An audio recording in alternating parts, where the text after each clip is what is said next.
O'zbekistonning barcha viloyatida qanday ob-havo bo'ladi? Assalomu alaykum kanalimiz obunachilari. Kanalimizga xush kelibsiz.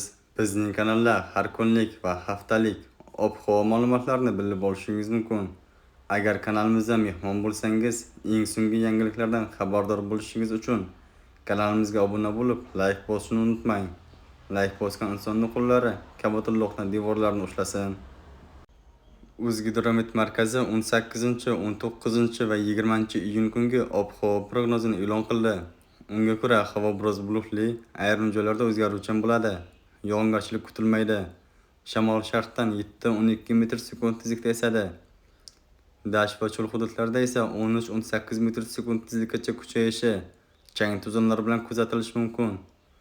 Harorat 18-iyunda kechasi 23-28 daraja, kunduzi 39-44 daraja, 19 va 20-iyunda kechasi 20-25 daraja, kunduzi 33-38 daraja bo'ladi. O'zingizni asrang, xayr, salomat bo'ling.